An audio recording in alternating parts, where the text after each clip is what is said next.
All right, let's dive right into this explainer. Today, we're looking at something absolutely monumental. We're going to break down the completely awe-inspiring process of prepping, spicing, and cooking a literal giant stingray and doing it entirely through traditional village methods. I mean, this isn't your everyday weeknight recipe, right? This is all about huge communal effort, generational culinary knowledge, and cooking on a scale that honestly borders on the theatrical. If you've ever wondered how you take an ingredient that is literally larger than a human being and turn it into a delicate, masterfully spiced feast, well, you are in the exact right place. Because, it's a serious question. How do you actually butcher, spice, and cook a 200-pound sea monster? This question really sets the stage for the whole culinary journey we're going on today. When you're dealing with a catch of this magnitude, standard cooking rules, they just completely go out the window. You don't just need a sharp chef's knife and a regular cutting board. No, you need immense physical strength, highly specialized butchery skills to get through all that dense cartilage, and powerful, robust traditional flavors that can actually stand up to the uniquely rich meat of a giant stingray. It's a true test of culinary engineering. So, let's get into Section 1, the giant stingray, a catch of massive proportions. To really grasp the challenge here, we got to start with the ingredient itself, 200 pounds. Just think about that for a second. To put that into perspective, this beast weighs so much it requires multiple people just to lift, drag, and sort of wrestle it onto the cutting surface. The villagers literally have to shout instructions at each other, to pull and lift at the exact same time, just to get the animal into a position where they can even begin to think about cooking it.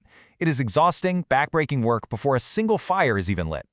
And as the villagers gather around to inspect the haul, one of them actually yells out, "It's as tall as a person." And when you visualize a fish that tall, a fish staring you in the eye, you suddenly realize that breaking this down is way more akin to processing large livestock, like a cow or a pig. The wingspan alone commands total respect, and it absolutely dictates how the village team has to approach the next critical phase of prep. Which brings us to Section 2, the cutting challenge, precision, strength, and danger. Let's break down the mechanics of this crazy operation. Step 1 is absolutely crucial. You have to secure the dangerous tail.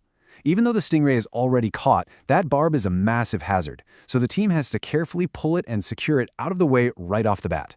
Step 2, they bring out these traditional curved blades mounted on wooden blocks. Stingrays don't have standard bony skeletons, they're cartilaginous. So cutting through that thick, bone-like cartilage requires bearing down with immense body weight on that curved blade. It's intense. Finally, step 3, they portion the meat into massive 2-kilogram chunks. Actually, if you think about it, anything smaller would literally just disintegrate in the massive cauldrons they're about to use. Moving on to Section 3, traditional spice prep, a sensory symphony of fresh ingredients. Listen, you cannot flavor 200 pounds of rich seafood with a couple pinches of dried powder from a jar. You need a crazy, rich, robust foundation. We're talking cold-pressed sesame oil for this intensely nutty base, and vast quantities of tangy tamarind extract. But the real magic? That happens on the traditional grinding stones. They aren't plugging in electric blenders out here. The villagers use these incredibly heavy stone rollers to crush and grind fresh turmeric, vibrant chilies, cumin, fennel, and coriander into these thick, aromatic pastes. Stone grinding actually extracts the essential oils from the spices in a way that metal blades simply can't replicate. It creates this depth of flavor that is remarkably pungent and complex. Add in absolute mountains of crushed garlic, shallots, and fresh curry leaves, and you've got this sensory symphony that perfectly balances out the heavy, meaty chunks of the stingray. Next up is Section 4, village fish curry, cooking on a grand scale. All right, with the meat portioned and all those spices hand ground, it's time to bring it all together. Just picture the scene for a second. A bubbling cauldron of dark, rich tamarind and stone-ground spices boiling intensely over a roaring open wood fire. When those massive 2-kilogram chunks of stingray are finally tossed into the pot, the reaction is instant. The cooks themselves mentioned that as the fresh spices and tangy tamarind hit that high heat, the aroma of the boiling curry becomes deeply intoxicating. It's this wild mix of roasted sesame oil mingling with the fresh ocean scent of the ray. It is definitely a defining moment of the whole village cooking experience.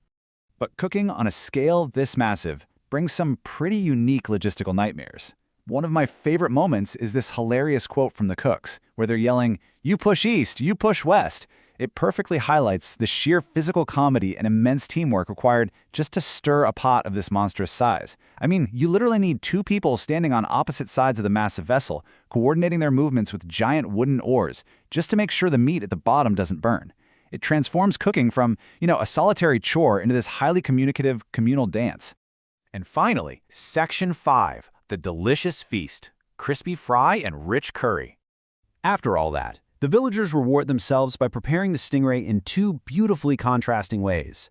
On one side, we have the crispy stingray fry. These pieces are marinated in those potent stone-ground spices and roasted intensely in the cold-pressed sesame oil until the outside develops this incredible spicy crunch that locks in all the moisture. Then on the other side, we have the main event, the rich stingray curry. These pieces have been simmered so deeply in the tamarind and spice broth that the dense meat has literally absorbed all that tangy, fiery liquid, becoming incredibly tender. The textural contrast between that intensely crispy fry and the melt-in-your-mouth, deeply savory curry, that is the ultimate payoff for all their back-breaking labor. To wrap up this explainer, I'll leave you with this fascinating culinary secret the villagers drop right at the end of their feast. Even after all this incredible effort, they just casually mention that this magnificent dish actually tastes significantly better the next day. Like, why? Well, because when you're dealing with a cartilaginous fish and a highly acidic spiced tamarind broth, giving the curry time to rest and reduce overnight gives the spices the time they desperately need to fully penetrate the dense chunks of meat. The flavors marry, they deepen, and they mellow out into something truly extraordinary. Which begs a pretty provocative question for all of us used to fast, immediate food. Are we totally missing out on the true potential of our meals by just not having the patience to wait for tomorrow? Just something to think about the next time you cook. Thanks for joining me on this deep dive into the absolute masterclass of village cooking.